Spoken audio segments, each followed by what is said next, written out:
What's up, fam? A lot of people ask me about spirituality a lot and my beliefs on it.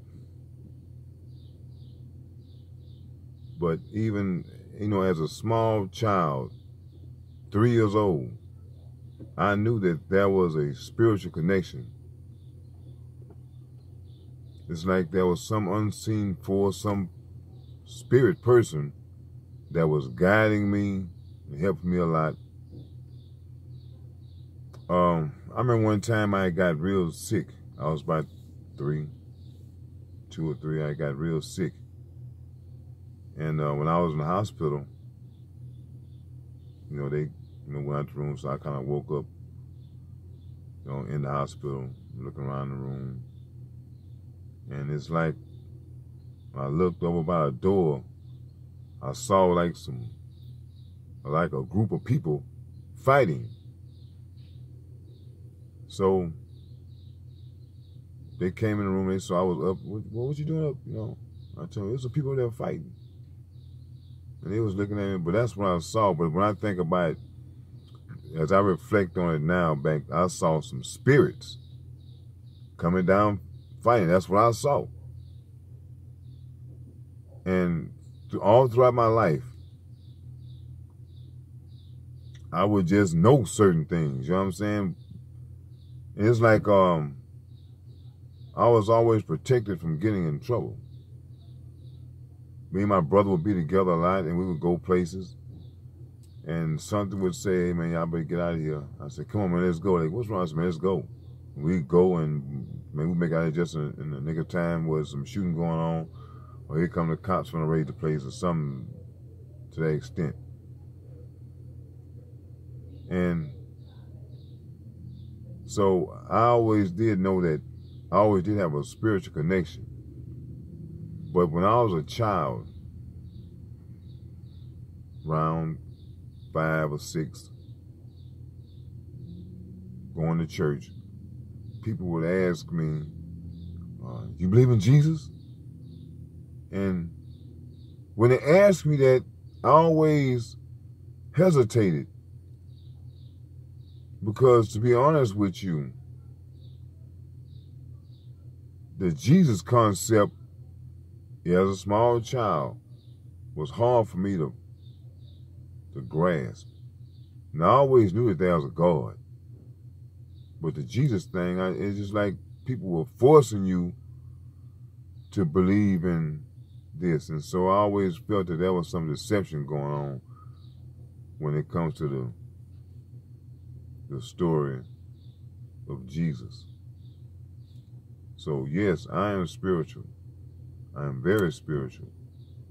But do I believe in the stories that men have put in place for us as a belief system? No, I don't believe in all that stuff, man. Some of the things that was written was like it was put in there to control people. Don't have nothing to do with God and what he would probably ordain or want. Like when it comes to slavery and all that type of stuff, I don't follow that.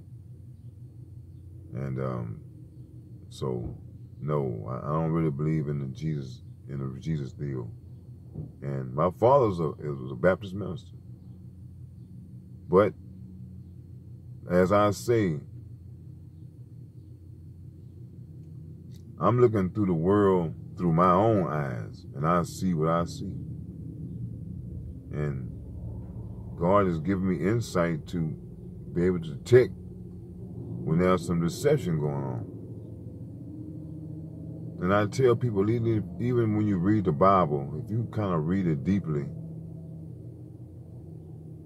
you can tell that there's some deception in there, but whoever wrote the Bible added some truth in there to help you see the deception. Then when you think about the sun in the sky and the heavens and the earth up above it, you got to go past the sun to get to the heavens.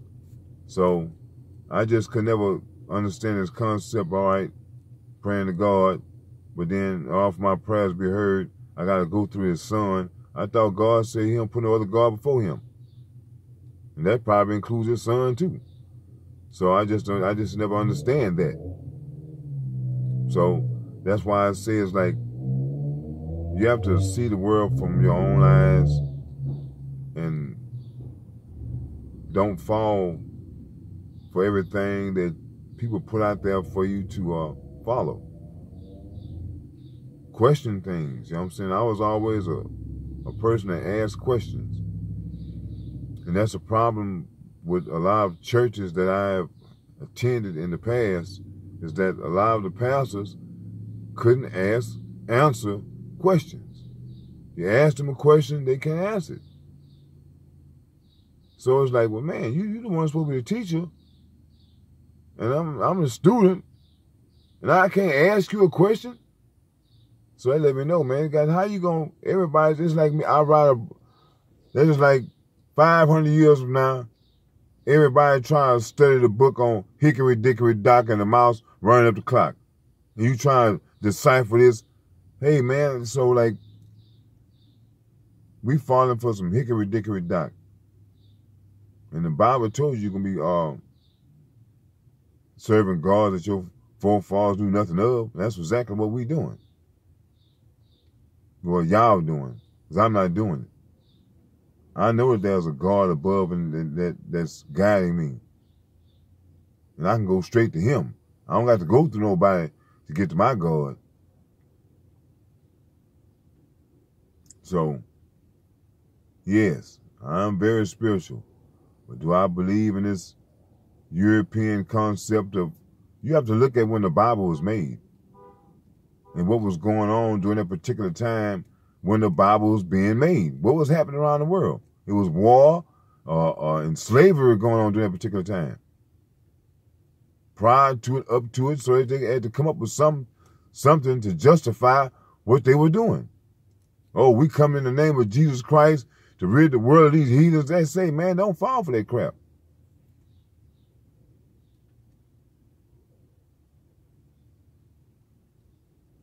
If I believe in something and another person comes up and makes me not believe in what I was believing in, did I really believe? And I'm going to tell you, when I was a child and people would ask me that question, I didn't answer it. I'm not going to live a lie, man. I'm not going to say I'm this or that, and I don't feel like I'm this or that. Are you a Christian? You believe in Jesus? I just look at him. I'm asking myself, do you believe in Jesus? Are you a Christian? Because what you're doing is not all about that. So like I'm saying, man, it's like people have to get in connection with the God, man, that's within you, that's all around you, that's been guiding you, that's been trying to help you out all these years. And if you would listen, you will be okay. But the problem is people refuse to listen to the God within them. God said, oh, don't go that way, don't go that way, there's some trouble that way. You say, nah, I'm going to go that way anyway. And you go in there and get in trouble. Then when you're sitting there in trouble, you say, man, something told me not to go that way, because you refuse to listen. All you have to do is listen to the God within you, man, and you will be okay. Like I'm saying, people want to reserve the right to do what's wrong and what's sin, you know what I'm saying?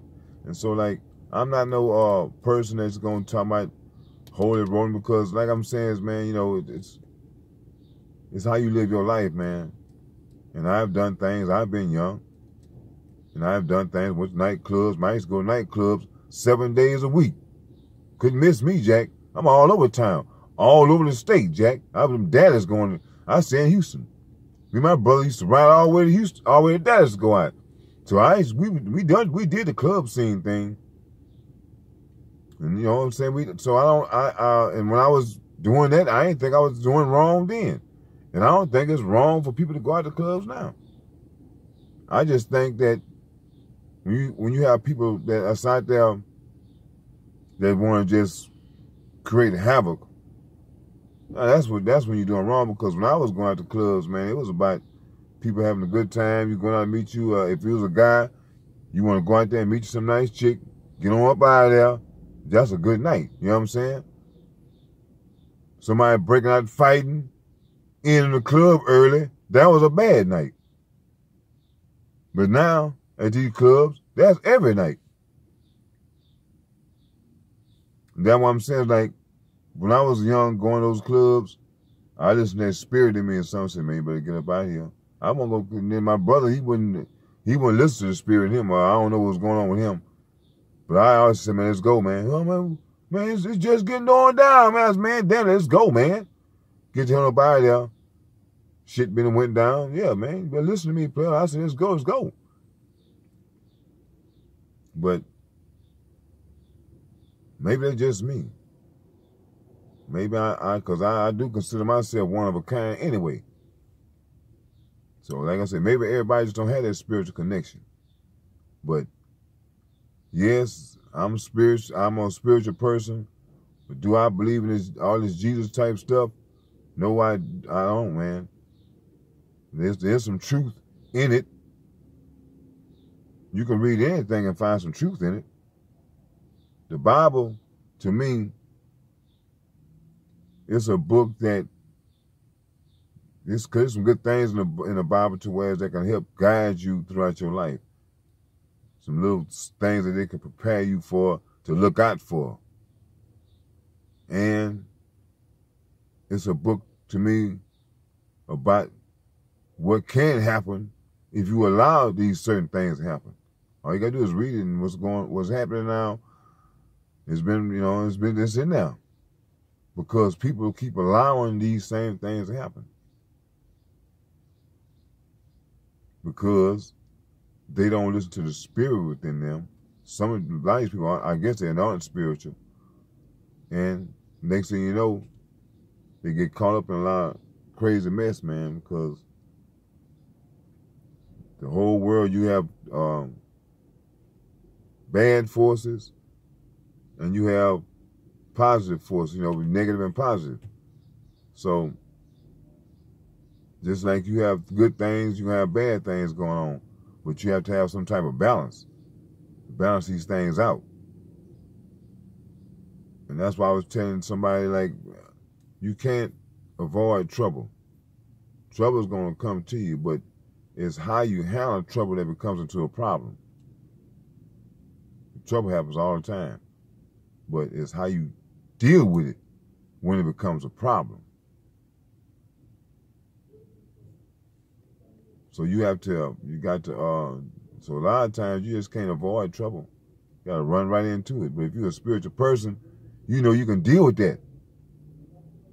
And you don't have to, I don't be afraid when I'm confronted with some type of trouble. So, on this Sunday, for all these people that's going to church, you can't just try to live good one day out the week. You got to try to live good every day of the week. And if you go to a church where you do have a leader there that's speaking positive, you have to go out and do what the man talking about. It's not about showing up in this nice little comfortable church every Sunday and you sitting there and getting filled and you think you're doing, no, that's not about that. If you're a person that's going to church, this is about you listening to what this man telling you and you going out and doing what he said. He's about spreading the word. That's why I say a lot of people, they just playing church, you know what I'm saying? And that's what kind of put me out with going to church, because it's like people are there playing, man. I always have been a serious person, and about certain things I don't play, especially when it comes to stuff about spirituality. I'm not going to go to a church where people are not playing, man. I have to go and put up with idiots. You know what I'm saying? People that's haven't grown spiritually. They still infants spiritually. I've been to a lot of churches like that. No control. Just, hey, man, it's crazy. So, and then you go to a lot of churches where the man can't even teach. You know, he repeats the same thing over and over. And it's like you go to church now, you're going to hear the same sermons you done heard when you was a child. You hear the same thing over and over. Now, after all, this church is like a school. After all these years of going to church, what have you learned? How long do you got to go to church before you don't got to go to church no more? You know, you got to keep learning till you die. That means you keep making mistakes, man. You're not learning nothing when you go to church. You're just going to church because it makes you feel good because you say you went to church. But you're not going there to try to learn nothing. And to learn about God you say you believe in. So yeah, I'm spiritual. And I do my own work and my own research. And I do ask questions. So if you can't answer my questions, why would I even go there? You know what I'm saying? Because there's literature out there. That's one thing about these people, man. They write stuff down. But they know that the average person is not going to take the time to go and read. You know what I'm saying? All you got to do is read. If you read a lot of this stuff that people have been believing in for all these years, man, you're going to throw stuff out the window, man. You're like, damn, man, how could I? Because the Bible has been right there all these years, but like I'm saying, people just don't want to read, man, and see what's going on up in there. You know, it do helps you tell you about the success. So when somebody tell you about, even with the story of Jesus, even though I don't believe in it and all that type of stuff, but according to what region of the world they were in during that particular time, how you gonna say Jesus was white? Why would they even put a picture up there like that? If Bible said don't even make no graven images, why would you even make a picture of him if you really can't describe him and say what he looked like? That don't make no sense to me. But it's to create an image in their own mind to give them some sense of inclusion. So hey, man, I don't be mean to ramble on about this, but yeah, I'm spiritual. But for all you people that's talking about, am I spiritual? Are you spiritual? And guess what? I know you're not. Peace, family.